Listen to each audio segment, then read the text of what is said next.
Hello everyone. So we are back now with Mr. Reinaldo. We are going to talk now about the process, the chapter 7, very important in the 1711. And we're going to see what are the new differences, what are the new changes in the process. So as I heard that there's more focus on the risk-based assessments. I heard also there's no surveillance anymore term in the standard.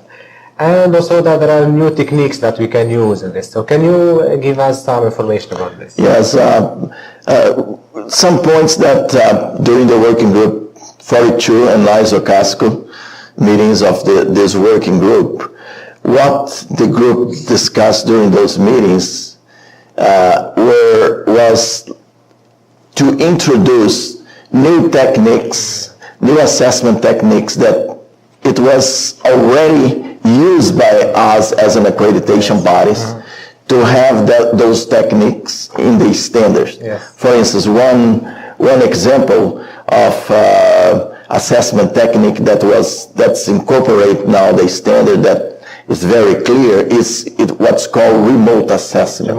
Yes. And the remote assessment is a methodology that the accreditation bodies can use to assess the competence of the cabs remotely. Yes. And there is no need for the assessment team to physically visit the conformity assessment body premises. Yes. So I think this is going to facilitate the accreditation bodies also to do different assessments in different time of the year. Instead of you go 2 days in a cab, you can split that assessment in different period of time during the year. Without the burden of flights, visa, and things like Yes. that. Yeah. And another topic was validation audits as well. It's a process that some of us, we already implement those process that is, for instance, for an accreditation body, go to a client of a certification body and validated the process that the certification body had used to audit that company. It's important to mention that it's not a repetition of the audit that the CAB conducted its client, but just to validate the process used by the CAB. This is in addition to what we already use, and that is the witness assessments. Very good. Because the validation audits are not conformity assessment activities, it's that validation that the certification body did follow its process and made the audit as requested. Yes. Okay.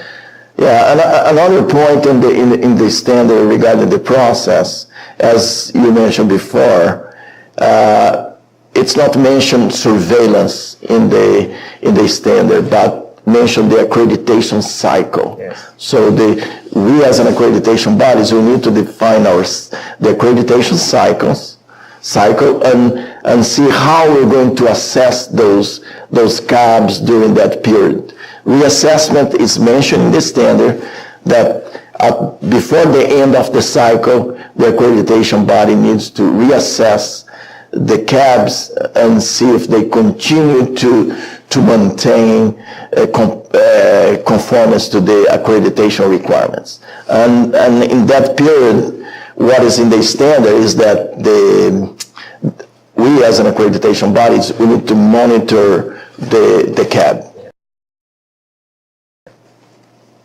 So about the risk-based assessment. So when we're having an accreditation program, and we have for every assessment an assessment plan, then this have to be it's established according to the risk. It's not anymore a fixed plan that is there and a fixed program every time.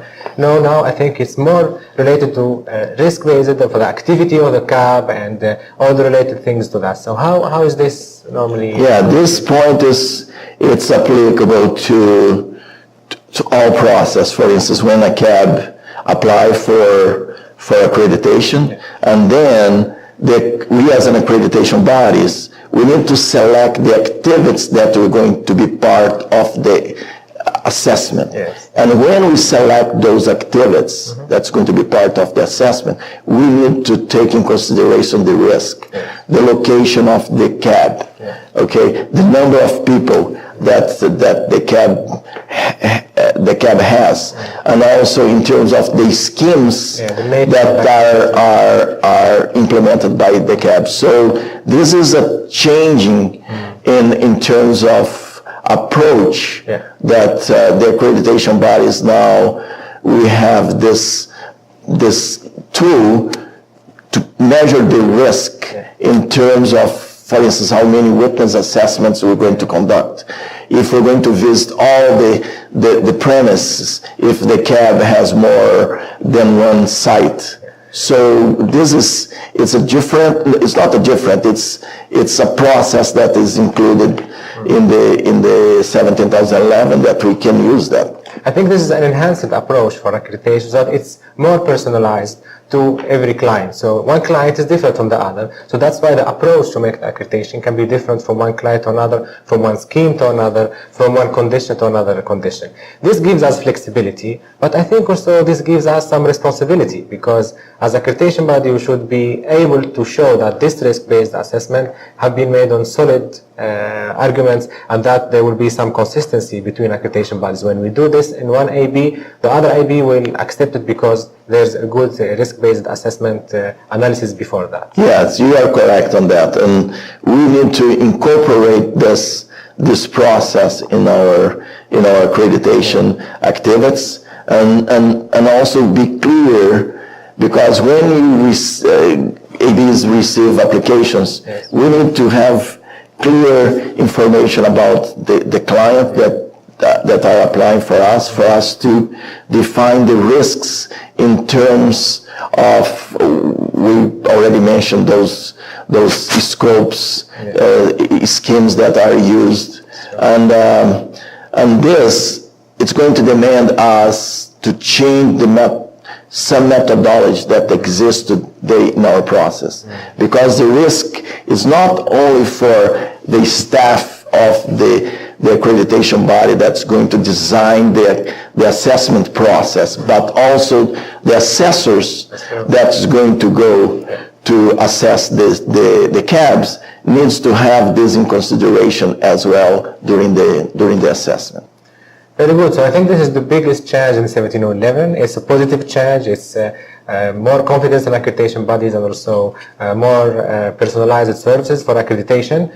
And we hope that we will be able as accreditation bodies to work together on this. I'm sure that at the regional level, we will need to have also some work together on this. Right? Yeah, I think that the opportunity to have this type of training and have a participation of many other ABs, and we can, during the PAC meetings, the working group meetings under PAC, we can bring new topics that are new in 17,011 for us to have more harmonization and be equivalent the process that we use. For sure, some steps in the process is not going to be the same, but at least we're going to have equivalence in the output of our accreditation process. Thank you for this illuminating information that you gave to us, and we look forward to the next videos about the rest of the requirements in the 17011. So stay tuned with us, and let's see what's resting in 17011. Right. See you. Thank you. Thank you. That's good.